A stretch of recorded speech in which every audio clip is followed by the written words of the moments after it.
Hey, welcome back, my friends. Happy Saturday, and thanks for stopping by. I appreciate it. So, I'm feeling a bit better today, and I've got good news. I was able to get a COVID-19 test.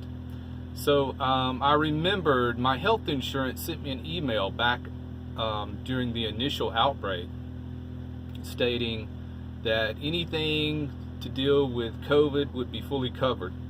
They had worked out an agreement with the government. My health insurance is through Aetna, and if you're not in the States, let me explain. Our health system is pretty confusing. Your health insurance is tied to your job unless you're on national Medicare, which you get when you're elderly, when you're over 65 or 67, something like that. Or you can be on Medicare when you're younger if you have qualifying criteria, such as kidney disease and things like that. I know this because I'm in the healthcare field. But anyway, I remember Aetna sent me an email saying they had contracted with different healthcare organizations to get testing and treatment. So I went through their list and they contracted with Walgreens. Everybody knows about Walgreens, right?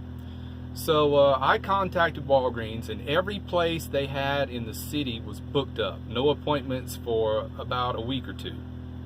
I did find a place down in Murfreesboro, Tennessee, which is about 40 miles southeast of Nashville. And I needed to go down there today anyway, so I went down there. I booked my appointment yesterday evening online, showed up at 10 a.m., and it's an old empty building that they've set out some traffic cones and they drive you through. You stay in your car, and it was only it was very uncrowded because you set appointments, that way it keeps the lines down. I was in and out of there in 5 or 10 minutes. It's an old bank building or something, and it's got a drive-up window already there. It might be an old Walgreens building that they had closed down. So you pull up to the teller. He tells you, pull this out, get the swab, rub it in your nose, put it in the tube, seal it up, put it back in the window. And if it's positive, they will email me and call me tomorrow. If it's negative, I won't hear anything until probably Monday. So I'm feeling better. The fever is just about gone. I haven't taken Tylenol. Let's see. Right after the last video, I think I took some. Let me say this, I haven't taken Tylenol at all today, and right now the time is, let's see what time it is, 11:10 a.m. Central Time. So I've been up since about 7 this morning. No Tylenol today. I just don't feel I'm quite warm enough to need it. I'd like my body to fight this on its own. But in general, I feel stronger. I guess I'm about 60% strength, you know. Oh, and by the way, I've got the AC running. This little AC right here at the end of my fingertip. You might hear it humming in the background. Well, actually, you can't hear it. You might hear the generator outside. It's in the cargo box, and it's just humming away. I'm at a park over in the shade. It's still a little warm in here because I just got it started up about 15 minutes ago, and it usually takes it about 20 or 30 to get cool in here. It might help if I put up my privacy panels on the glass, you know, because that's where the heat comes in, really, is through the glass. But if you lay back there in the bed, it's nice and cool back there. It'd probably be beneficial if I had some sort of curtain to put about halfway through, like a insulated privacy curtain like I use right here for privacy.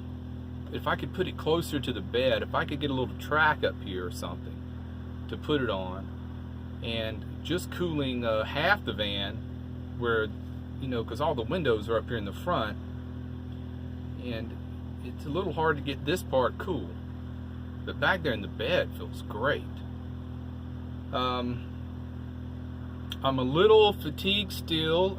You know, it's funny, it hits you just out of the blue.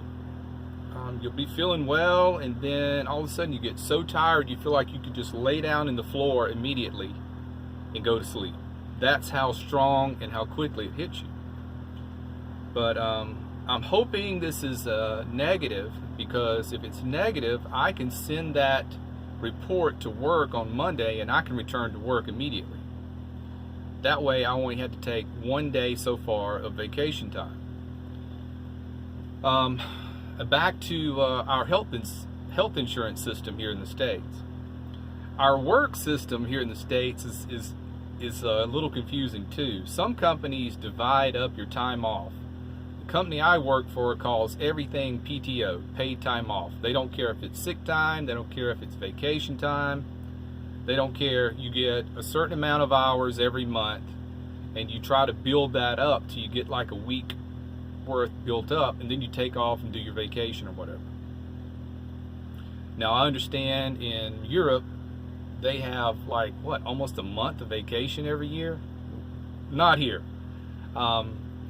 My Colorado trip that I took was almost 2 weeks, and the only reason I got to take that is because I was furloughed from work. I had never been off that long of a time consecutively in years. I've taken a week off in the last few years, but taking 2 weeks off in a row is unheard of, you know. So that was the only reason I got to take that trip, because I was actually furloughed from work at the time. Without that, there's no way I could have done it. So unless you're with a really good company, even though maybe you built up 2 weeks of time off for the year, that doesn't mean your boss is going to let you take it. I never get to take time off around Christmas time, not in the last 15 years. I always have to work. We are off Christmas Day, and then we're back to work the next day. So my boss says, no, it's too busy. I know you have the time built up, but you're going to have to wait until after the new year to take it. So I usually take about 4 or 5 days off in January to go and do the family thing for Christmas. And then in the summer, I always have a hard time getting time off because it's our busy season. So my company makes us put in a month in advance for any time we want to take off. And a lot of companies like that. That's the way it is in the States, you know. It's, you're expected to work, you know.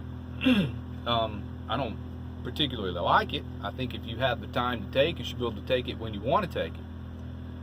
But that's not the way it works. So hopefully I will get a negative result back. I can get back to work much sooner that way. If I get a positive result, they won't let me back in the door at work until September 21st at the earliest. And then I have to be without fever for 3 days. That's the CDC guideline standard.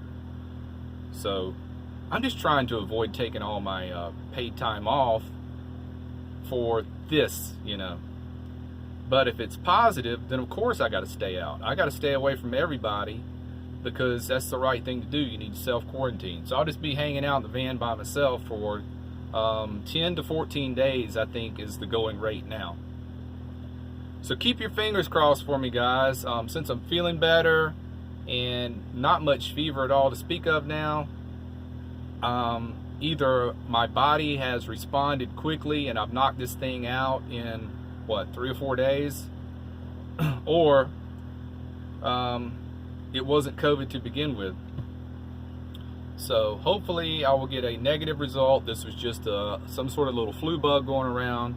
I can get back to work on perhaps Tuesday, and that way I can save all that other time off, because I'd like to take some time to go see my dad again around Thanksgiving. So that's why I'm trying to preserve this paid time off I have. Alright, so I guess I'm going to go lay in the bed now, take a little nap, let that nice cold air conditioner blow on me. And at some point this weekend I need to change the oil in the generator. It'll be my first oil change, and that'll be called the break-in oil change, where I'll also do some other inspections with the spark plug and other stuff like that. Maybe I'll do that on Sunday if I'm feeling up to it. Maybe not. Might wait till next weekend. Alright guys, let's wrap it up. We're getting close to 10 minutes. Everybody take care of yourself out there. And be well. Smash the bell. Later guys.